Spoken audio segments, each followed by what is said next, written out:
I used to be in a very disassociated state of being because it was safer to disassociate from my reality because my reality was not safe.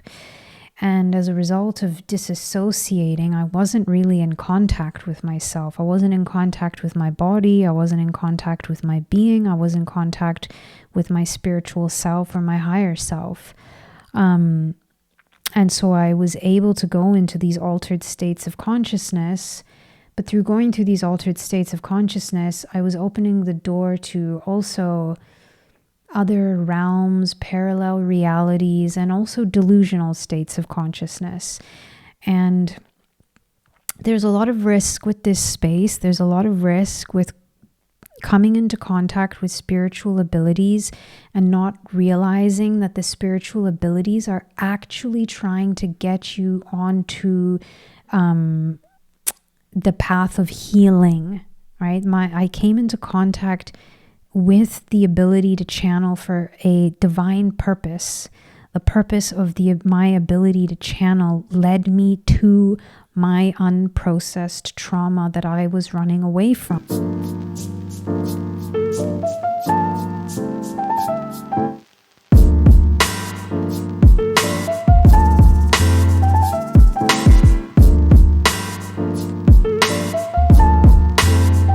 Hey guys, welcome back to the Art of Healing podcast. My name is Tanya and I am a certified trauma-informed coach. And I'm finally back with a new episode after a bit of a hiatus. And I'm really excited about this one. This is a topic that's sort of been brewing for a while and it's very close to my heart. And I'm excited to finally have the capacity and honestly the courage to talk about it, because I think it's a little controversial. It kind of focuses on some unspoken of connections and links between the world of spirituality and trauma. So I'm going to dive right in. To today's topic, which is all about exploring the link between trauma, disassociation, and channeling, which is a spiritual gift and ability that I'm very familiar with, and most of you are probably familiar with in terms of my work and my content.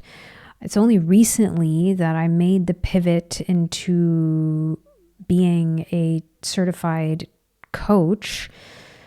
And prior to this, I've always introduced myself as an energy reader and a channeler of cosmic consciousness.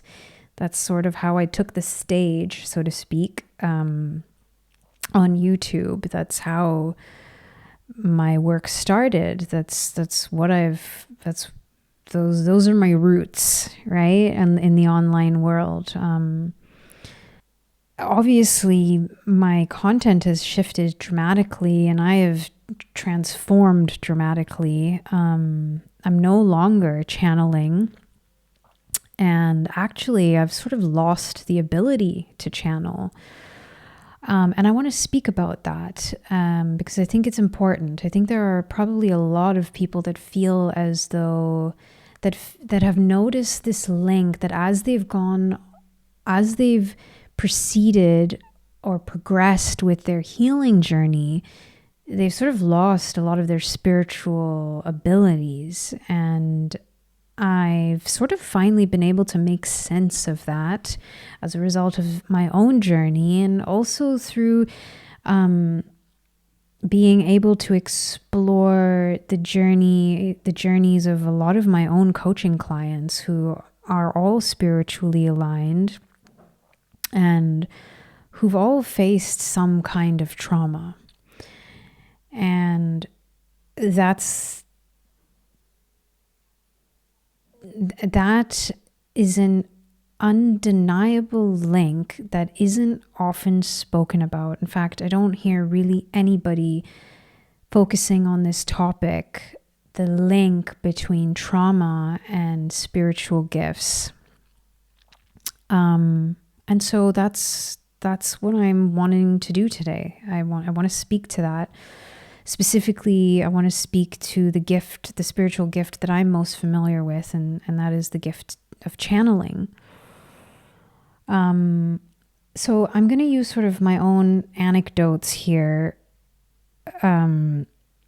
to bring light to some of the bigger topics with this connection between trauma and spiritual abilities. I will use my own anecdotal reference. I want to start with like what is channeling.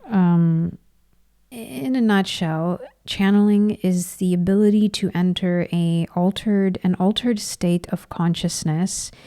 And from that altered state of consciousness, you are able to access some kind of profound wisdom, intelligence, or creativity. And there are certain people that consider themselves channelers that have this ability to kind of spontaneously enter these altered states of consciousness and tap into the higher mind or higher intelligence or cosmic consciousness or some kind of manifestation of the one consciousness that we are all a part of.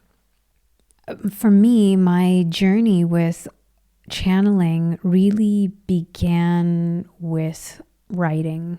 I have a degree in professional writing and editing, and so I had really been cultivating over the years this ability to tap into creative wisdom. My writing focus was poetry. I've always been a poet. I've always written poetry, and my personal experience with poetry has always felt somewhat spiritual in nature, because the poetry that I used to write always felt like receiving information outside of myself.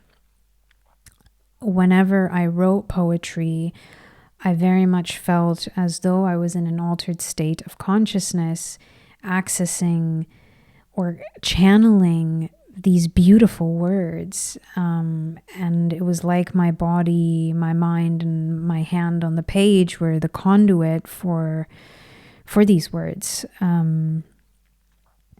And so that's really how the channeling began for me. I was in the position of writing and practicing this ability for automatic writing, and it led to some beautiful pieces of poetry and beautiful spiritual channeled material. And from there, one thing led to another. At the same time, I was also always into tarot cards, and I started my YouTube channel as a tarot card reader, and eventually started, because I was sort of, my readings were catered to the collective, I was sort of tapping into the collective consciousness. I was channeling the collective consciousness through my readings. I was opening myself up to access the collective through these collective readings. And that's generally what channelers are doing, right? When the idea is that through channeling, you're accessing a manifestation of the one consciousness.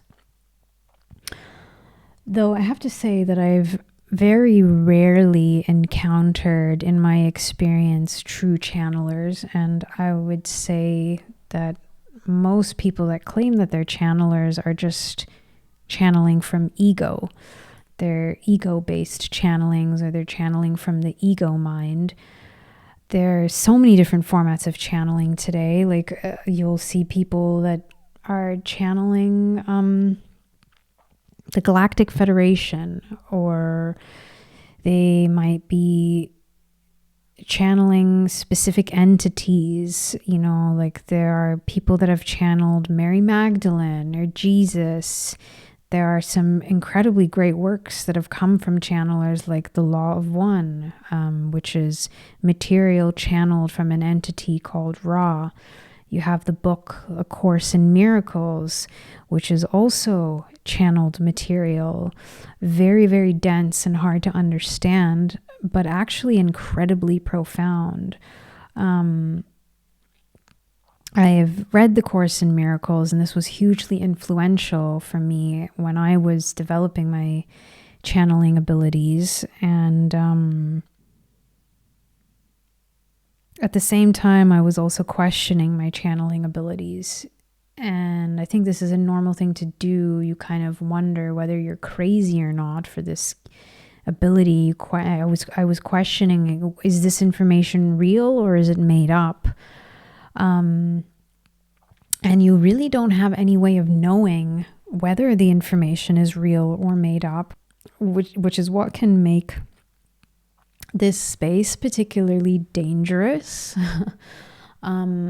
When we bring these altered states of consciousness, the information we receive from altered states of consciousness into this reality-based physical reality, when we ground the information we access from altered states of consciousness into this physical reality, we have to sort of be very, very careful, because what we access from these altered states of consciousness, these parallel realities or other dimensions, might not necessarily be true in this state of reality that we are in the physical world that we are in. So it's very risky business dabbling in channeling, especially at a professional level and especially at a service-based level, because the information you deliver to others may not necessarily be true to them. It may be true at some level, but the question becomes, is it beneficial to their lives to have this kind of information? And the answer to that may be no. And most of the time, the answer is no, for various reasons. And I'm going to get into that shortly. Guys, if you're enjoying this episode of the Art of Healing podcast, do be sure to take a minute or so to give the show a 5-star rating, whether you're listening to this on Apple Podcasts or Spotify. If you happen to be on YouTube, give the episode a like, or you could subscribe to the channel if you haven't done so already. Not only does this support the growth of this podcast and my work, but it also signals to the algorithm that there are people out there like you that may really benefit and enjoy listening to this episode. So help me in getting this show out to the people that want to hear it the most. I would so appreciate you taking the time. Thank you and happy listening. So I want to go back to my experience here. So I obviously created all these channel transmissions on my channel, on my YouTube channel, and I believe that the reason that they spoke to so many people is because my particular brand of channeling involved channeling the shadow collective. I was very much channeling subconscious emotions from within our collective consciousness, and much of these subconscious emotions many people resonated with. A particular fractal of our collective resonated with. Most of the material that I was channeling was really trauma based and involved like very dense information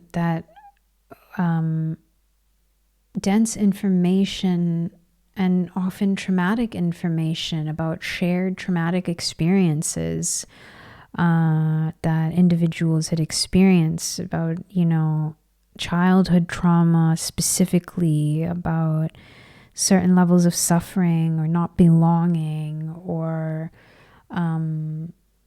walking a different path, of feeling alien, of feeling other.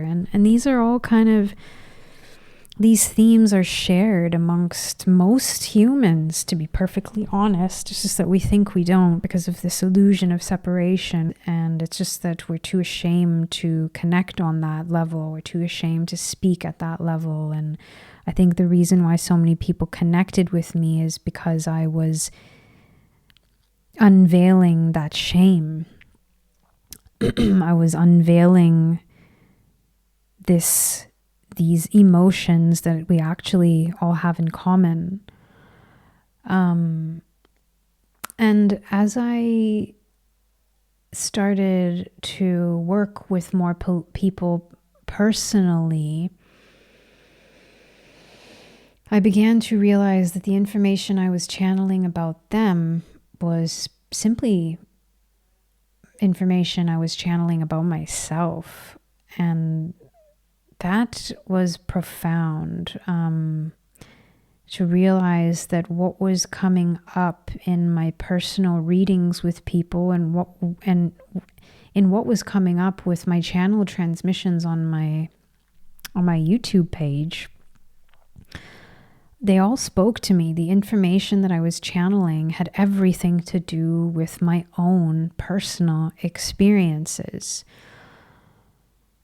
And I had to sit with that for a really long time to understand, okay, like, what is going on here? I'm supposedly channeling the collective, and I'm supposedly working with people one-on-one and channeling this information about themselves, which people resonated with, right? Which people were affirming to be true. I came into contact with this crazy phenomenon of our shared consciousness, that we are all going through the same exact experiences, these same archetypal experiences. And as I kind of watched back my own channel transmissions with just, oh my God, so much hesitation. I still can't really watch a lot of my channel transmissions. I find them particularly triggering myself to watch them, because they speak to the information in these transmissions, speak to my own trauma. And it was the first time I was speaking on that trauma. But of course, it wasn't me speaking. It was some cosmic being, some cosmic intelligence. And I needed that. My psyche needed to kind of disassociate from the information that I was channeling, because it was too dense and too real for me to integrate and process at that time.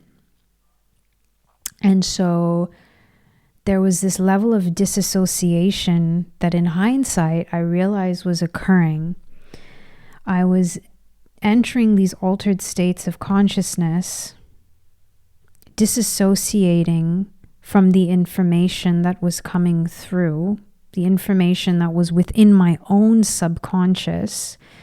I was disassociating from the fact that it belonged to me.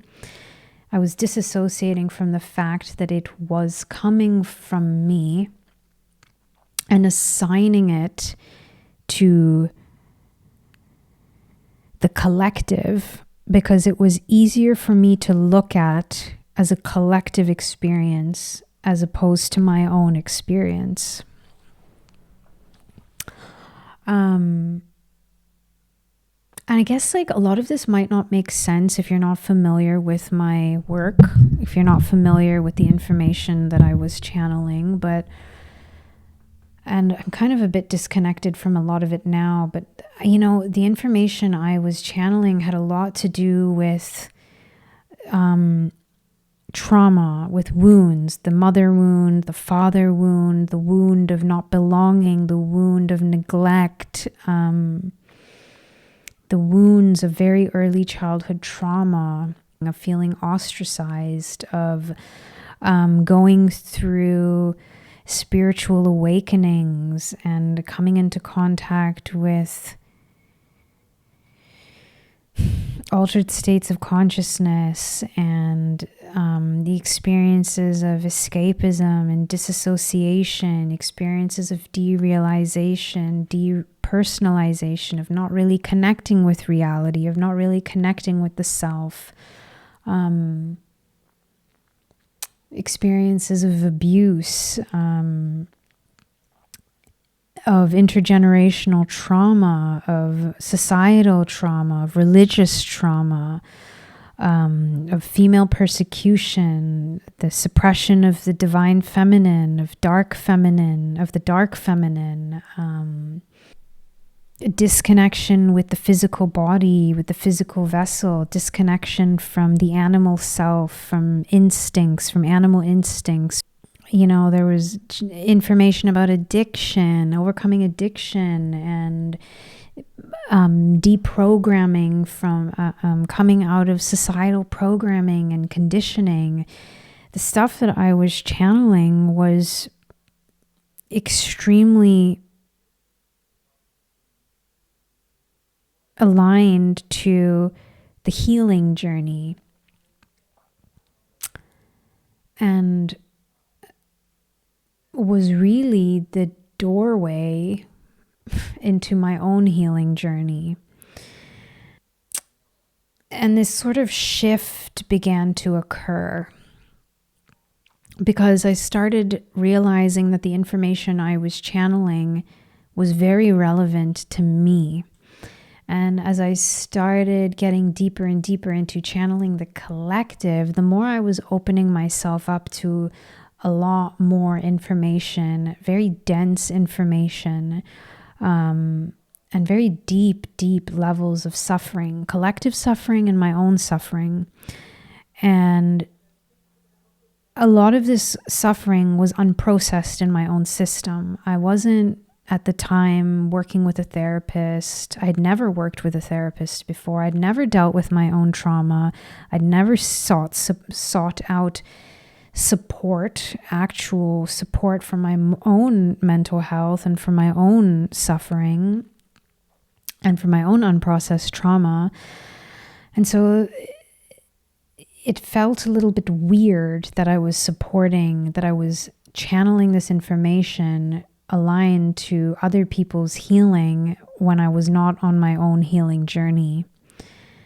I was sort of channeling from a very disassociated state, where I realized that the voices and the images and the hallucinations and that I was coming into contact with were merely fragmented pieces of my own soul, fragmented parts of myself that I had lost through trauma. And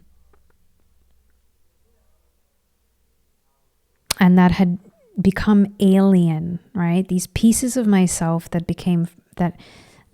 these fragmented pieces of my soul, which I was then channeling, it was coming across as extraterrestrial to me because that's how fragmented I was.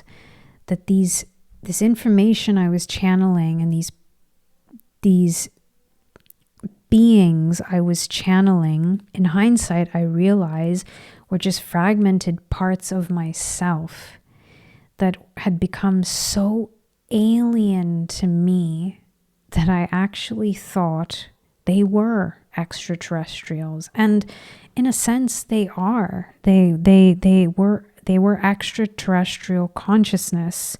They were like, it's very hard to explain this. And it has a lot to do with, this is where the link to trauma comes in. And I don't want to say that, I want to make the point that not all trauma leads to spiritual gifts and abilities, and not all channeled material is accessed as a result of disassociation or trauma. This is just my experience with it. But I don't believe it's just my experience with it. I do think there's this undeniable link. It's just not spoken about. But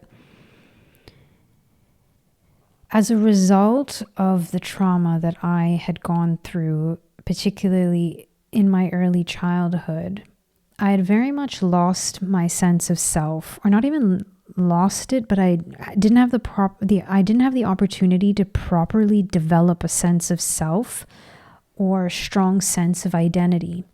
This is kind of what led me into being a people pleaser and an empath, right? Empaths and people pleasers have a very strong link to narcissistic abuse. And I grew up in a very narcissistically abusive family system.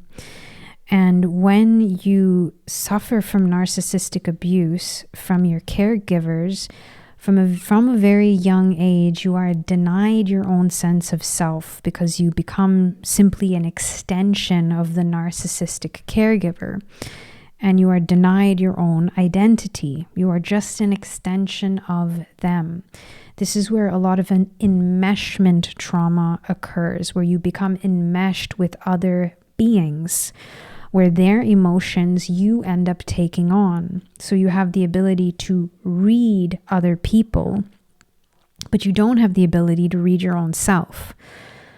So through my own healing journey, through my own trauma healing journey, through healing from narcissistic abuse, I was able to realize that I had never really developed my own sense of identity, and that I was this empath that could read other people. And this ability to read other people, this empathetic ability, right? The reason why empaths have this ability to understand other people's emotions is a coping mechanism. We develop the ability to read other people's emotions as a mechanism to keep us safe from threat and danger within the environment when we're being raised. I was raised in a household where there was a lot of emotional volatility. There was a lot of aggression. It was a dangerous environment and a threatening environment for me as a child. I had to really understand that very delicate switch in the emotions of my caregivers, and that switch would happen immediately. And this ability to read emotion was a adaptation I developed from a very early age to understand the emotional shifts in my environment so that I could understand what is the emotionally safe environment and what is the emotionally dangerous environment. And for me, it was like tuning into anger, aggression, depression, things like that. And so I was much better able to tune into other people's emotions because I needed to. I needed to know when I was potentially in an unsafe state. And that is what kind of led me to develop this natural ability to channel, because I was able to have this boundaryless ability to access other people's emotional states of being, because it came very natural to me, because I developed it as a child, because I needed it as a survival mechanism. And as an adult, that is seen as a spiritual gift, right? But it's not a spiritual gift. It was just a response to trauma. I developed the ability to read energy or to read emotions as a coping mechanism, as a survival instinct.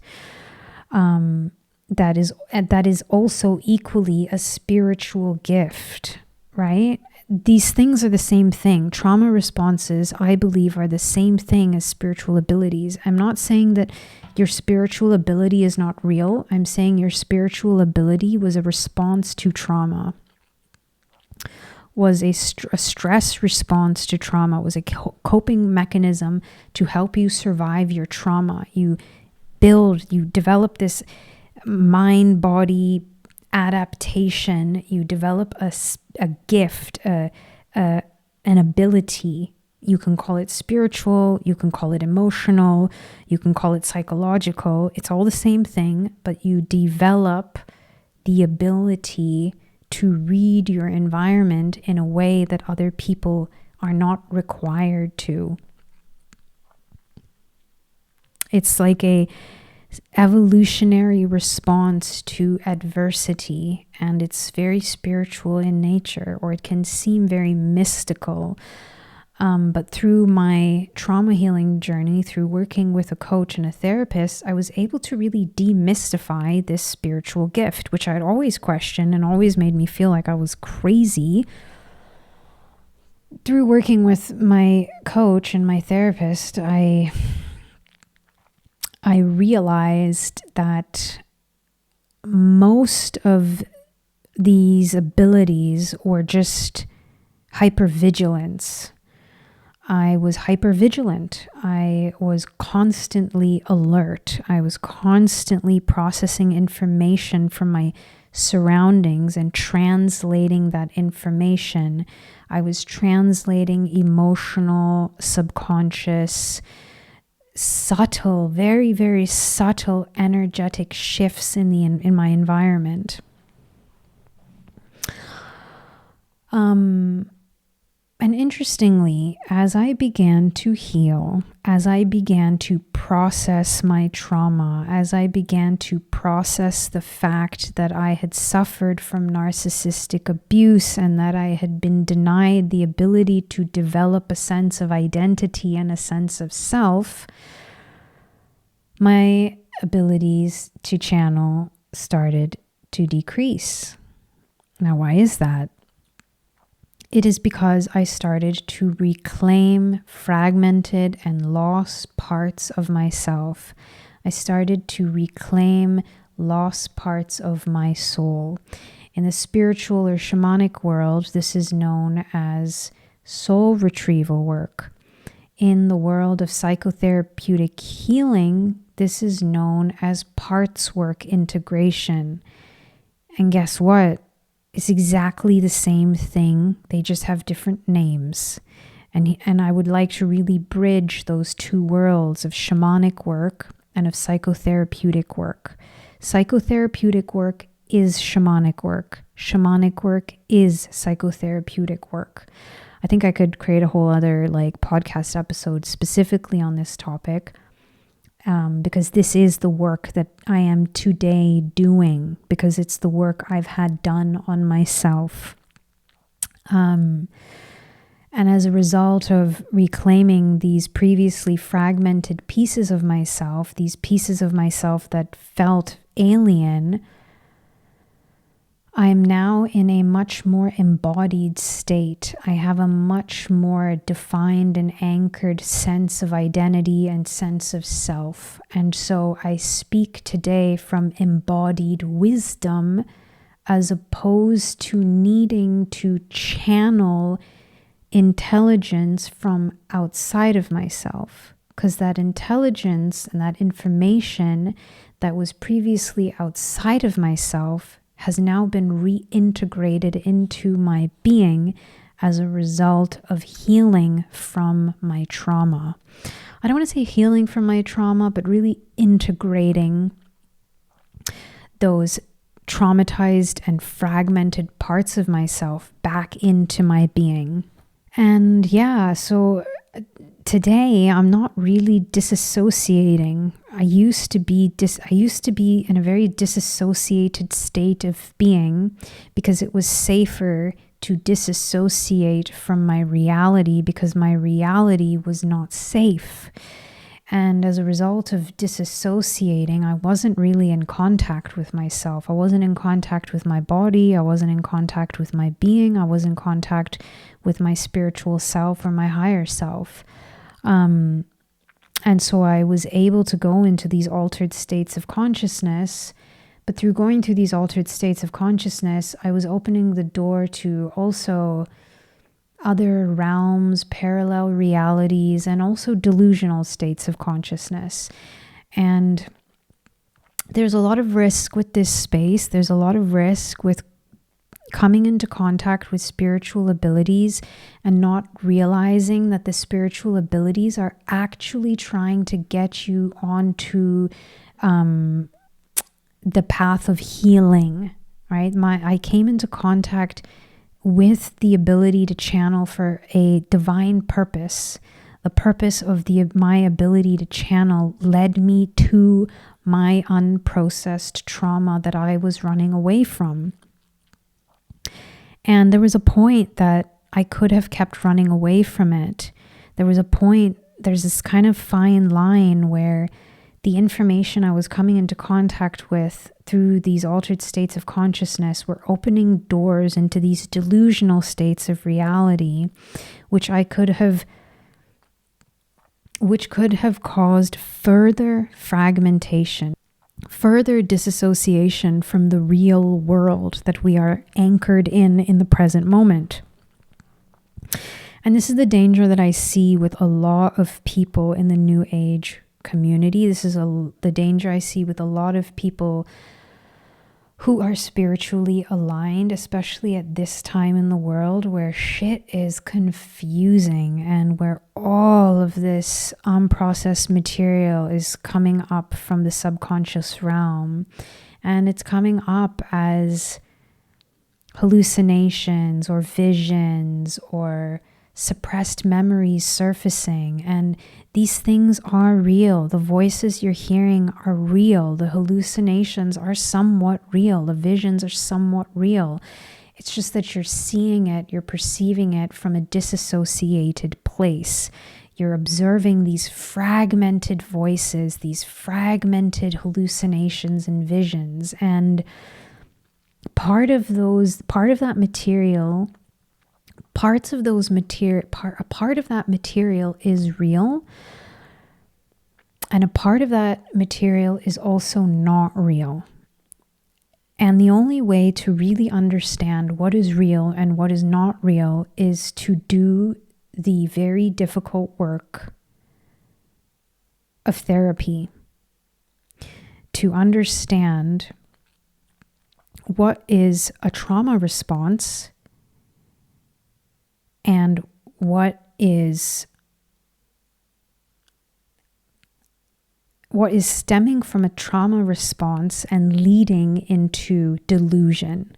For example, this stuff about like channeling starseeds and channeling extraterrestrials, and there are people out there that claim they're channeling the Galactic Federation. And I think this is where we start slipping into delusion, and also where channelers are exploiting people's sense of hopelessness and disconnection with reality and distrust of certain entities in the real world, right? Channelers have the ability to exploit this hopelessness in a sense that you give people hope that these extraterrestrial cosmic beings are going to save you, that you're going to move from 3D reality to 5D reality, and that you don't need to lift a finger because these extraterrestrials are going to do all the work, and that you just have to kind of sit around and wait for life to happen. You have to wait for the awakening. You have to wait for, your twin flame to reunite with you, or like whatever this information is. It's speaking to this hopeless part of yourself that feels disempowered and stuck. And much of this information kind of acts as this, like, this information will save you. This is the information you need. This is the hope you need to keep going. And it's fine to work with hope, but hope is not going to change your life. Hope can give you some fuel, and hope and faith is so fundamental to help us with resilience. But there does come a point where you have to decide whether or not you want to be accountable or responsible for your life, and whether or not you feel you have the ability to change your life. And I think for me that was the point where I had to decide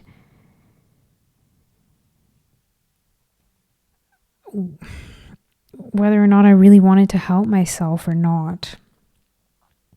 Because there came a point where I realized that these spiritual gifts weren't really improving my life. And the more I kind of got swept away into the world of the New Age and spirituality, the more I was disassociating from my suffering, from my day-to-day reality, which involved a lot of struggle and misalignment and difficulty. My day-to-day life was so difficult, and it was so difficult that I was avoiding it, and I was avoiding it through spiritually bypassing. And it was kind of like the trauma was fueling the disassociation, and the disassociation was fueling the ability to channel, and the ability to channel was fueling these delusional states, these alternate states of consciousness that weren't real, which was fueling the disassociation. So it was this like vicious cycle where I kind of stopped existing in my reality and almost started existing in these different dimensional realities that are not anchored in the real world. And I can see that a lot of people are getting lost in these altered states of consciousness because their real world is so painful, and because they don't have enough support to understand and process and integrate what has gone on in their real world. And this is really where working with a qualified, trauma-informed professional, whether it is a spiritual practitioner or a more traditional psychotherapeutic practitioner, you want to be working with someone that is trauma-informed and understands that these two worlds of spirituality and the subconscious, these two worlds of spiritual healing and psychotherapeutic healing, are exactly the same thing. Shamanism and psychotherapy are the same thing. It's shadow work. It's getting you to unveil what is within the subconscious realms, to help you process the unprocessed subconscious trauma that is still impacting you today. Guys, thank you for tuning in to this episode of the Art of Healing podcast. I would love to hear what you think of this episode. So if you happen to be on YouTube, do be sure to leave me a comment. If you're listening to this on a streaming platform, you can hit me up on Instagram, on TikTok, via email. I'm pretty much in all of the places, and I would love to hear your thoughts and feedback. And also, if you would like to hear more from me, maybe you want to join my mailing list. I do have one. I'm honestly terribly inconsistent with sending out emails, but I would love to bring a bit more consistency to my mailing list. I would love to send more regular emails out, because when I do, they're really personal, and I love to share kind of what I'm experiencing through life as a point of reference for our collective experience of what life is. If you want to have access to some more personal insights from me and a bit more of a intimate space, head over to the website. It's just tanyamaster.com and join the mailing list, and I would be happy to see you in your mailbox. And if not, you can find me back here on the podcast. I'm very happy to have your ears listening, and so I'm going to leave it at that. And until next time.